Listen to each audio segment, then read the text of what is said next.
अब तक हमने देखा है कि चाइल्ड एम्परर ने वागामामा को फ्री कर दिया था। वागामामा चाइल्ड एम्परर से पूछता है कि वो रोबोट G5 से फाइट करने के लिए क्यों नहीं रुका। यहाँ पे डायलॉग डिलीवरी काफी नेचुरल थी। चाइल्ड एम्परर बोलता है कि वो मॉन्स्टर काफी स्ट्रॉन्ग था, उससे फाइट करने में काफी टाइम लग जाता और अभी मॉन्स्टर से लड़ना उतना इम्पोर्टेंट नहीं है। वागामामा पूछता है कि मॉन्स्टर को मारना तो हीरोज का काम होता है ना। चाइल्ड एम्परर कहता है कि हाँ तुम सही हो, लेकिन तुम्हें सेफली ऊपर ले जाना ही मेरा मिशन है और अभी फाइट करने का टाइम नहीं है। भागते भागते वागामामा थक जाता है। रास्ते में उन्हें फिनिक्स मैन की बॉडी मिलती है, जिसे देखकर वागामामा डर जाता है। इस सीन में थोड़ा सा सस्पेंस फील होता है। बैकग्राउंड काफी सही था। चाइल्ड एम्परर बोलता है डरो मत, मैं इसे पहले ही मार चुका हूँ। वागामामा कहता है कि ये देखने में डंगन बर्ड जैसा लग रहा है। चाइल्ड एम्परर पूछता है क्या ये कोई फेमस कैरेक्टर है। वागामामा बताता है कि ये एक ओल्ड कॉमेडी शो का मॉस्कॉट था, जिसमें डॉनगन बर्ड काफी डम्ब होता था और हमेशा मर जाता था, लेकिन क्योंकि उसकी स्किन काफी थिक होती थी इसीलिए नेक्स्ट एपिसोड में फिर से जिंदा हो जाता था, जैसे कुछ हुआ ही ना हो। ये सुन के चाइल्ड एम्परर थोड़ा टेंस हो जाता है। वागामामा कहता है कि ये सिर्फ टीवी शोज में होता है और दोनों आगे बढ़ जाते हैं। चाइल्ड एम्परर मन में सोचता है कि मॉन्स्टर का कोई भरोसा नहीं होता, हमें ये भी नहीं पता कि मॉन्स्टर बनते कैसे हैं। हो सकता है फिनिक्स मैन जिसे बर्ड का कॉस्ट्यूम पहना था बिल्कुल अपने कैरेक्टर जैसा ही हो। तभी अचानक उनके पीछे फिनिक्स मैन की बॉडी ग्लो करने लगती है और वो वापस जिंदा हो जाता है। वो बोलता है कि गारो ने कहा था कि मौत को छू के वापस आना ही एक मॉन्स्टर के पावरफुल होने का सीक्रेट है। रिवाइवल सीन का ग्लो इफेक्ट काफी क्लीन था। यहाँ पर हम देखते हैं कि फिनिक्स मैन अब बिल्कुल अलग लग रहा है और उसका थ्रेट लेवल बढ़कर ड्रैगन हो जाता है। चाइल्ड एम्परर अपनी शॉटगन निकाल के उस पर अटैक करता है, लेकिन फिनिक्स मैन अपनी हेड ब्लास्ट से चाइल्ड एम्परर के बुलेट सिला देता है। चाइल्ड एम्परर अपने अम्ब्रेला टाइप शील्ड से खुद को और वागामामा को प्रोटेक्ट करता है। वो वागामामा को शील्ड के अंदर रहने को कहता है और फिनिक्स मैन से फाइट के लिए रेडी हो जाता है। फिनिक्स मैन फिर से अपना बीट अटैक करता है और इस बार चाइल्ड एम्परर की सारी शील्ड तोड़ देता है और उसे दूर फेंक देता है। फिनिक्स मैन का डोमिनेशन यहाँ क्लियरली फील होता है। फिनिक्स मैन अपनी न्यू पावर देख के बहुत खुश हो जाता है। वो सोचता है कि अब उसे ऊपर कोई नहीं है। वो खुद को नंबर 1 मानता है और जोर जोर से हंसने लगता है। चाइल्ड एम्परर रोने लगता है। फिनिक्स मैन कहता है रोना बंद करो, इस बार मैं तुम्हें इतनी जल्दी मारूंगा कि तुम्हें दर्द का एहसास भी नहीं होगा। चाइल्ड एम्परर बोलता है मैं डर की वजह से नहीं रो रहा, मैं अपनी कमजोरी पर रो रहा हूँ। तुम टॉप रैंकर भी नहीं हो, फिर भी मुझे इतनी दिक्कत हो रही है। ये इमोशनल लाइन चाइल्ड एम्परर को काफी ह्यूमन बना देती है। चाइल्ड एम्परर कहता है कि उसे लगा नहीं था कि उसे अपना अल्टीमेट वेपन इतनी जल्दी इस्तेमाल करना पड़ेगा। फिर वो एक बड़ा सा मेटल आर्मर पहन लेता है और फिनिक्स मैन को एक जोरदार किक देता है। चाइल्ड एम्परर पहले ही अंदाजा लगा चुका था कि ऐसा हो सकता है, इसलिए उसने अपने आर्मर के पार्ट्स अंडरग्राउंड छुपा लिए थे। इस आर्मर में वो बिल्कुल ऑप्टिमस प्राइम जैसा लग रहा था। वागामामा कहता है अगर तुम्हारे पास ये था तो पहले से ही यूज कर लेना चाहिए था। आर्मर का रिवील काफी हाई क्रिएट करता है ऑनेस्टली। फिनिक्स मैन मन में सोचता है कि बच्चे की बात में दम है। वागामामा को फ्री करते ही चाइल्ड एम्परर को आर्मर पहन लेना चाहिए था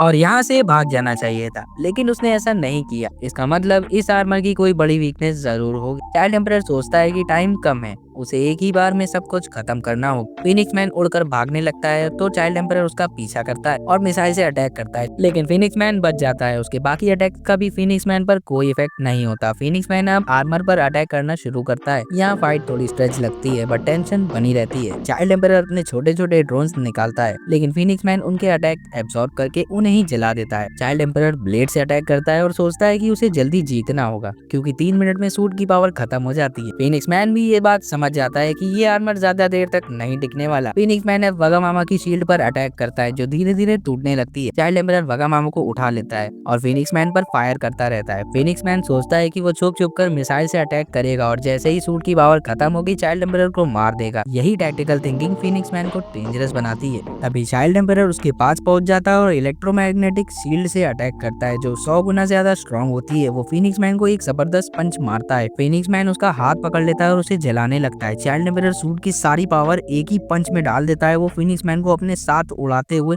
काफी दूर ले जाता है और सोचता है कि उसे किसी और हीरो के पास ले जाएंगे ताकि मिलकर उसे हमेशा के लिए खत्म कर सके। वो उसे उस वाटरफॉल वाले रूम में ले जाता है। उसे लगता है कि वहाँ फ्लैशी फ्लैश होगा, लेकिन फ्लैश वहाँ नहीं था, सिर्फ उनका ट्रांसमीटर पड़ा हुआ था। चाइल्ड एम्परर सोचता है कि कहीं फ्लैशी फ्लैश मर तो नहीं गया। तभी वो देखता है कि फिनिक्स मैन फिर से जिंदा हो गया है और इस बार और भी ज्यादा पावरफुल है। वागामामा कहता है कि हमें भाग जाना चाहिए, लेकिन चाइल्ड एम्परर कहता है कि उसे यहीं खत्म करना होगा। फिनिक्स मैन अपने पास्ट के बारे में सोचता है। टीवी शो कैंसिल होने के बाद भी वो डॉनगन बर्ड का कॉस्ट्यूम उतार नहीं पाया। हर दिन वो अपनी इंसानियत खो रहा था। कॉस्ट्यूम उसकी बॉडी का हिस्सा बन चुकी थी। फिनिक्स मैन का बैक स्टोरी यहाँ काफी डार्क हो जाता है। उसे और उसकी कॉस्ट्यूम को कई बार मारा गया, लेकिन अब वो सबसे पावरफुल बन चुका है। चाइल्ड एम्परर के अटैक्स का उस पर कोई इफेक्ट नहीं पड़ रहा हो। फीनिक्स मैन सूट का हाथ तोड़ देता है और वागामामा को वापस पकड़ लेता है। वो कहता है तुम हार चुके हो, तुम सिर्फ तारीफ सुनने के लिए हीरो बने हो। चाइल्ड एम्परर कहता है कि वो कोई शो ऑफ हीरो नहीं है। फीनिक्स मैन बोलता है कि उसे लगता है चाइल्ड एम्परर हार मान लेगा क्योंकि अब उसके पास कोई रास्ता नहीं बचा। ये आइडियोलॉजिकल क्लैश काफी अच्छा लिखा गया है। चाइल्ड एम्परर कहता है कि वो उस फाइट में टाइम वेस्ट नहीं करता जिसे वो जीत नहीं सकता। वो मन में सोचता है कि फीनिक्स मैन की पावर, स्पीड और आर्मर काफी स्ट्रॉन्ग है। फीनिक्स मैन अब अपनी नई पावर यूज करता है। नीचे पड़े मॉन्स्टर की लाशें ज़ॉम्बीज की तरह जिंदा हो जाती हैं और चाइल्ड एम्परर के सूट पर अटैक करने लगती हैं। फीनिक्स मैन कहता है कि अब वो इमोर्टल फीनिक्स बन चुका है। वो अपनी लाइफ एनर्जी बाहर निकाल सकता है जिससे ये सब ज़ॉम्बीज जिंदा हो गए हैं। ज़ॉम्बी कॉन्सेप्ट यहाँ थोड़ा अनएक्सपेक्टेड था बट इंटरेस्टिंग भी। चाइल्ड एम्परर ज़ॉम्बीज से लड़ता रहता है। फीनिक्स मैन को अपनी बेइज्जती भरे दिन याद आते हैं जब उसे टीवी शो से निकाल दिया गया। फीनिक्स मैन उड़कर भागने लगता है, खुद को गॉड समझने लगता है। उसे लगता है गारो और ओरोची के पास भी नहीं। तभी चाइल्ड एम्परर के ड्रोन्स एक जायंट ड्रिल में ट्रांसफॉर्म हो जाते हैं और फीनिक्स मैन पर अटैक करते हैं। सूट में सिर्फ 10 सेकंड की पावर बची होती है। लास्ट मोमेंट डिप्रेशन यहाँ अच्छे से दिखती है। चाइल्ड एम्परर सारी पावर एक अटैक में डाल देता है, नया हाथ मंगवाता है और कामेहामेहा टाइप अटैक करता है।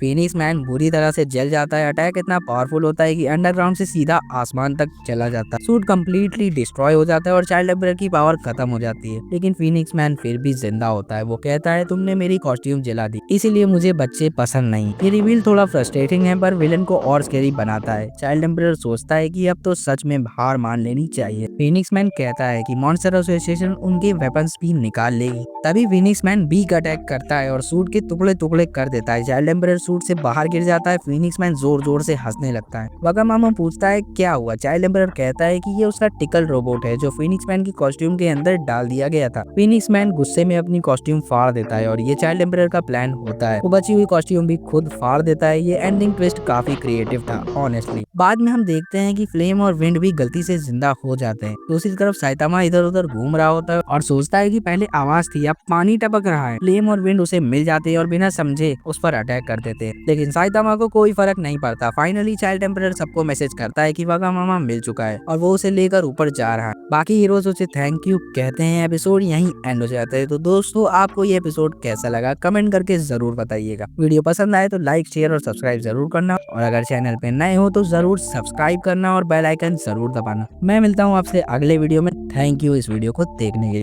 थैंक यू इस वीडियो